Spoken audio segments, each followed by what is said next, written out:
Greetings. This is iVideo. My name is John Savers.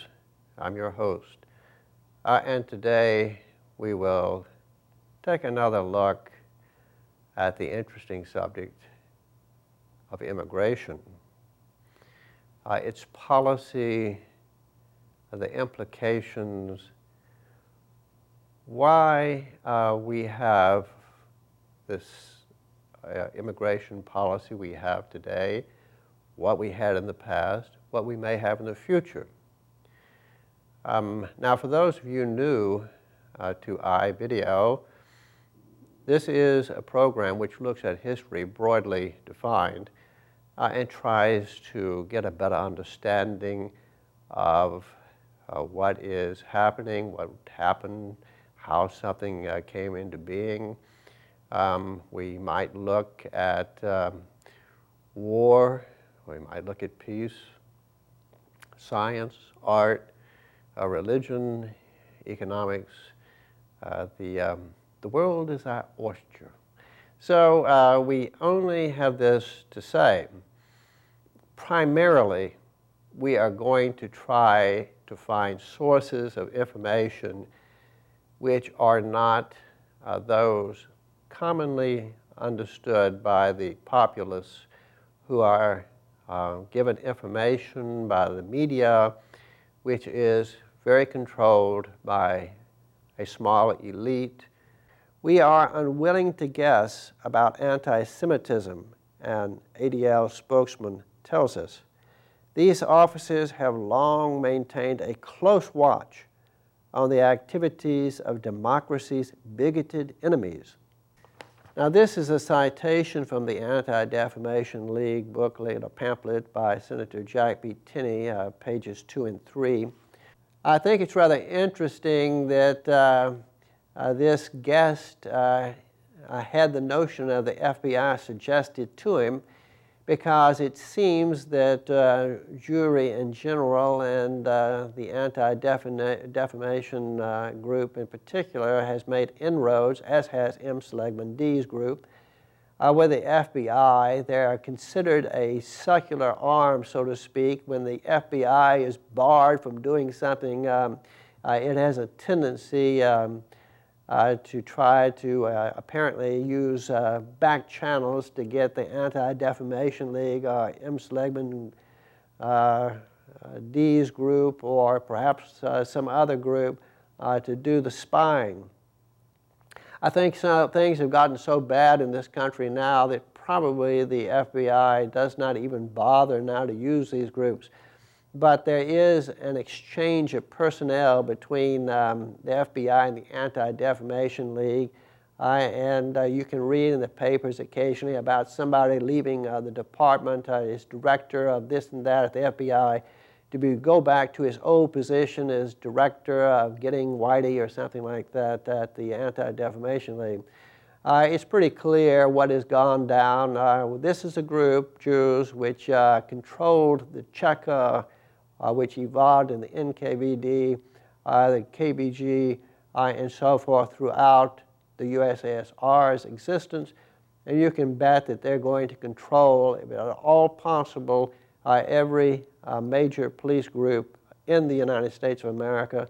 And it will be used to spy upon and to eliminate and to neutralize at least anyone who does not worship this holy cow, this golden bull jury. But let's go forward. Our ADL spokesman is very frank and informative about the entire operation, although we find that we must occasionally interpret his propaganda double talk in order to understand clearly. We are curious to examine some of the papers and cards contained in the banks of cabinets, but we are not afforded the opportunity. We are told that carefully and painstakingly documented evidence is piling up in these files. What does it tend to prove, we inquire innocently? It proves that the amazing parallel between the Nazi climb to power in Germany and the present-day tactics of the enemies of human rights within our own borders can no longer be denied, declares our guide. His vehemence and emotionalism mark his sincerity. He apparently is a victim of his own propaganda. We know that he is talking about himself. This is a citation from the Anti-Defamation League pamphlet by Senator Jack B. Kinney, page 3. Well, in considering the words of the visitor to the ADL, we have to note that most of the actors that exist in Hollywood, and certainly many in New York and elsewhere, are Jews. We understand that the entertainment area is one long considered a valuable piece of turf by Jewry.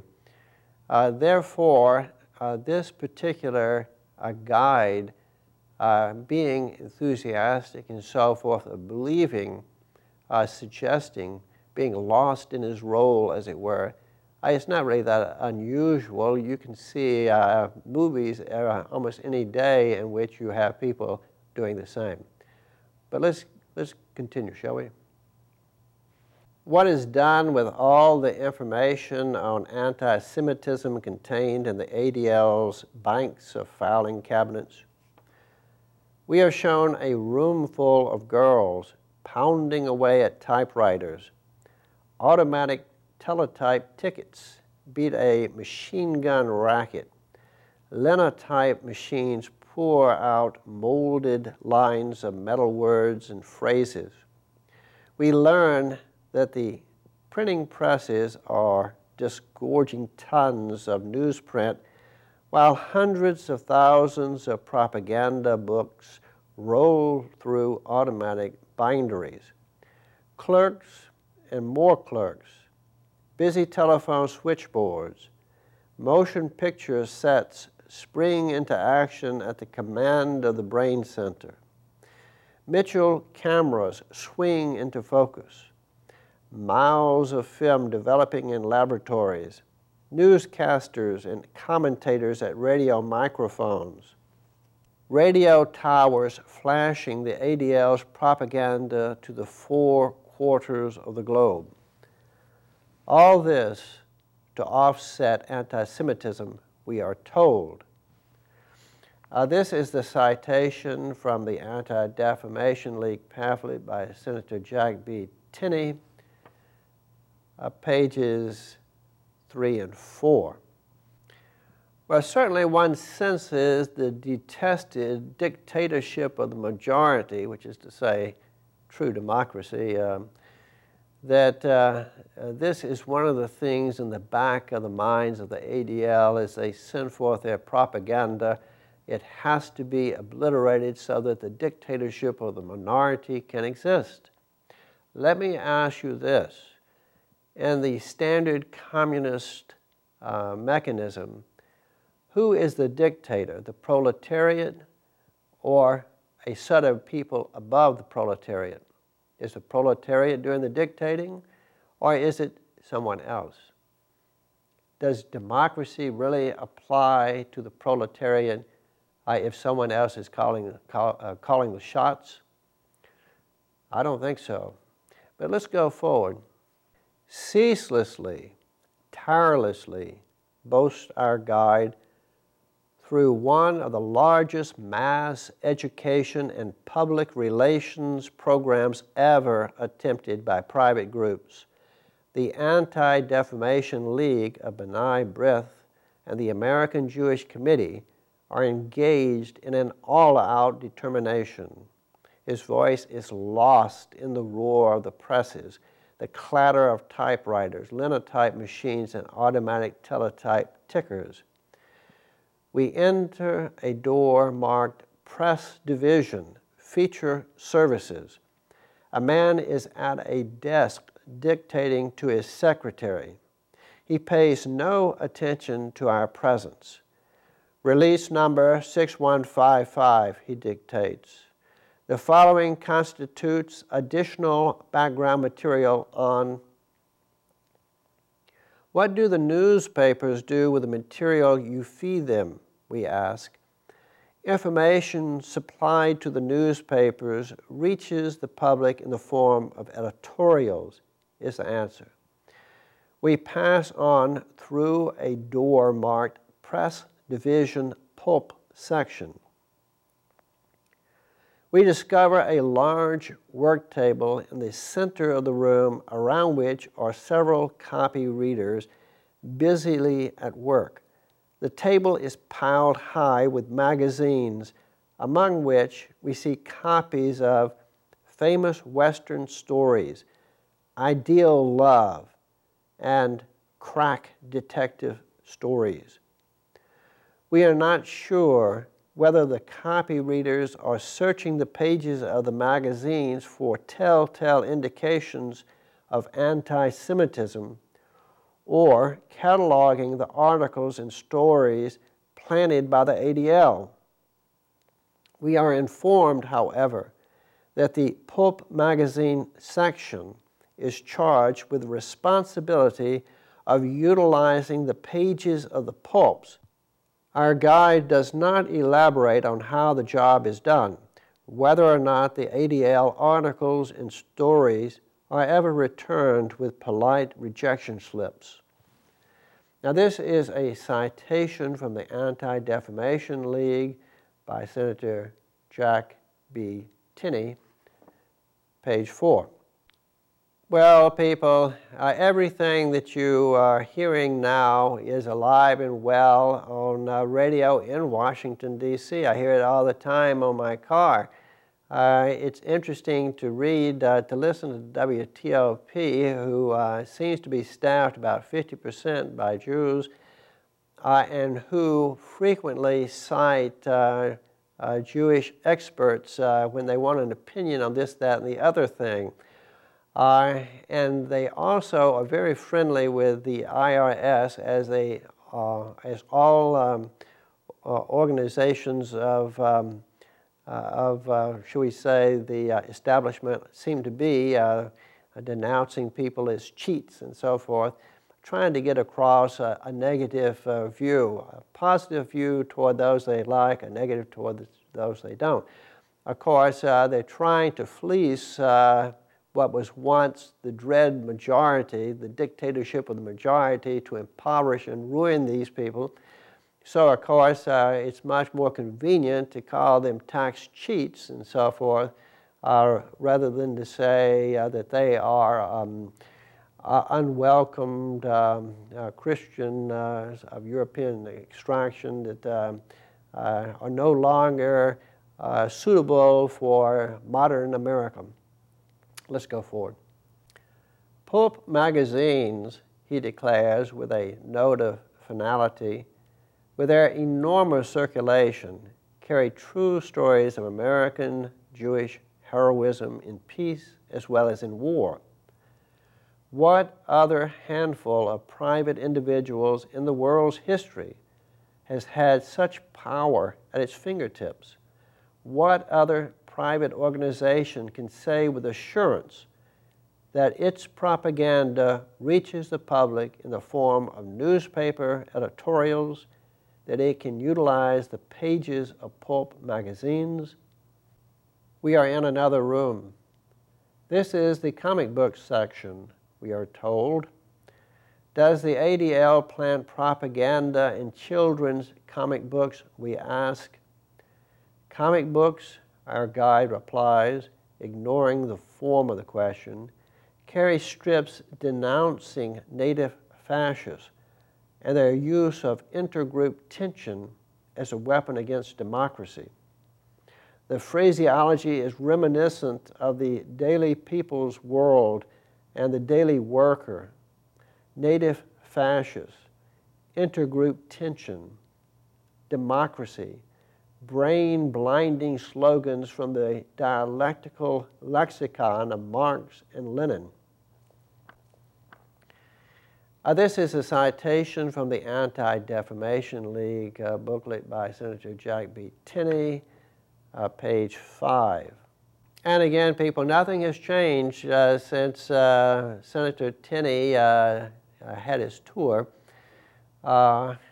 We have probably a worsened situation, except that by now most of the under 40 crowd seem to be very cool with Marxist slogans and socialistic notions, and seeing their own group's power diminish at the very same time that they see their own group diminishing, melting away in the great melting pot. We see that Nickelodeon and other vendors of materials for children, and Nickelodeon was owned by Viacom, which was owned by the Jew Redstone, is in the same racket that the Anti-Defamation League's agents were in the comic book sector. These people are totally committed to changing your point of view, believe me, making you good running dogs. And you'll get patted on the head, perhaps, and thrown some scraps. So there you go, something to look forward to. We'll go on now. We enter a studio through a door lettered Press Division Cartoon Section. Men are working at drawing boards. Cartoons by Carl Rose and Eric Godal are prominently displayed on the walls. Cartoons are very useful, explain our guide. Some are prepared by the nation's most popular artists and decorate the newspapers of the land, pointing the fingers of ridicule and scorn at bigotry and the purveyors of racial hatred. Passing on down the corridor, we come to a door marked Press Division Books. Our ADL spokesman tells us that the book section is charged with exposing the fascist trick of using anti-Semitism in its divide and conquer campaign. We are told that efforts of the book section are reaching America's bookshelves in ever-increasing number. We observe some of the titles of the volumes that fill the bookcases. They got the blame. Out of the many, one. We who are America. These are our neighbors. Living together in today's world. Brother town. United we grow. Strong as the people. This is our town. These are our friends. Early American life. This is our heritage. One God and undercover. One of the latest is Danger on the Right. This is a citation from the Anti-Defamation League by Senator Jack B. Tenney, pages 5 and 6.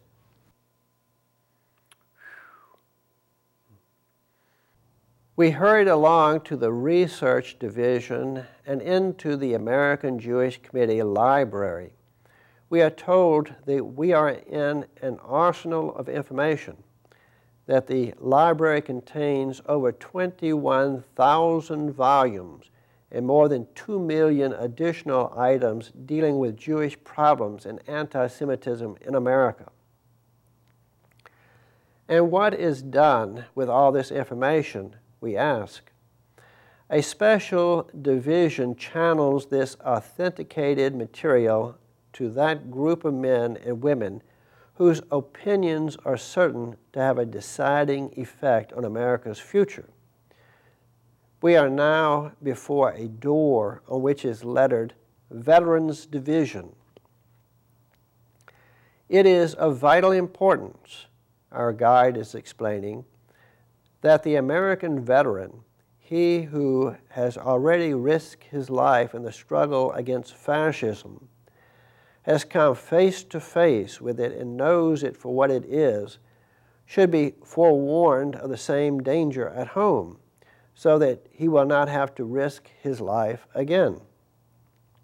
The fight is being carried on in the American Legion, the Veterans of Foreign Wars, and other large veterans organizations.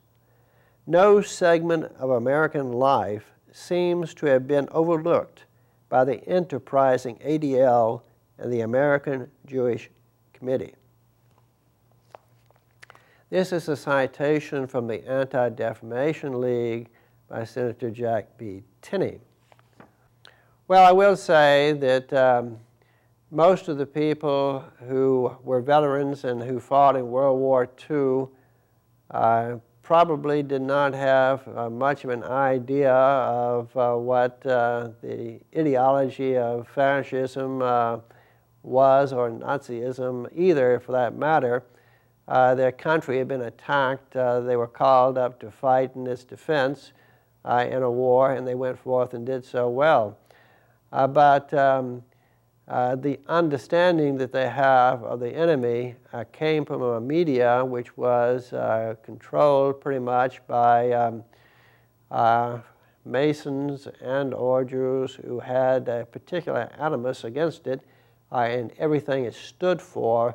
Recall the words of Truman in regard to the ideal and the future, and how the Hitler regime, from this point of view, from the Masonic point of view, and from the Jewish point of view, is completely going in the wrong direction.